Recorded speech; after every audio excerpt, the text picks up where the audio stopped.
এবারে ঈদটা ঘুরে ফিরে বেরিয়ে কাটালাম। আসসালামু আলাইকুম ভাইয়া আপুরা, যে যেখান থেকে আমার ভিডিওটি দেখতেছেন, আশা করি সব ভালো আছেন, সুস্থ আছেন। আলহামদুলিল্লাহ, আপনাদের দোয়া আল্লাহর সাথে আমিও ভালো আছি। ঈদের দুদিন আগে চলে গেছিলাম শ্বশুরবাড়ি, তো ওখানে ঈদ করে দুদিন বেরিয়ে চলে আসছি বাসায়।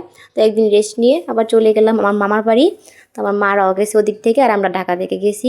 তো মামার বাড়ি দুদিন বেরিয়ে আবার চলে আসলাম বাবার বাড়ি। তো যাই হোক, মামার বাড়ি গেছিলাম, সকাল সকাল চলে গেছিলাম। তো আমরা নাস্তা পানি খেয়ে নিছি। এদিকে আমার মামানি রান্নার আয়োজন করতেছে, মামানি কাটা বসা করে ধুতেছে, আর এদিকে মামানি পেঁয়াজ রসুন টমেটো ইত্যাদি কেটে নিতেছে। তো মামানির এদিকে কাটা বসা করতেছে, এদিকে আমরা একটু হাঁটতে বের হলাম আমার মাকে নিয়ে। তো আমার মা চাস্তো ভাইয়ের বাসায় গেছে। তো এতে আমার মা চাস্তো ভাই মেয়ে তাদের গাছ থেকে বড়ি পেড়িতেছে। বড়িগুলো খেতে অনেক মজা ছিল। আসলে গ্রামের পরিবেশই আলাদা। তো আমার মার বাবার বাড়ি হচ্ছে নরসিংদী, আমার মামাদের বাড়ি নরসিংদী, করিমপুর জেলা। তো এটা যে করিমপুরের নদীটা ছিল।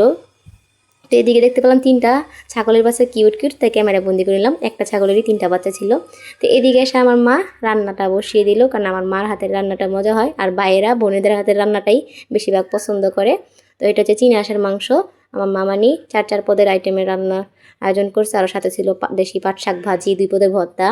তো চীনা হাঁসের মাংস, মুরগির মাংস, ডিম বোনা, মাছ বোনা। সাথে আমার হাজব্যান্ডকে নিয়ে গেছিলাম। তো জামাই আপ্যায়ন একটু ভালো করেই করবে। তো এইটাই, এই যে এদিকে ডিমটা নিতেছে। তো বাকি রান্নাগুলো হয়ে গেছে। এদিকে এখন মাছ বোনাটা ও পোলাওটা রান্না করলে শেষ।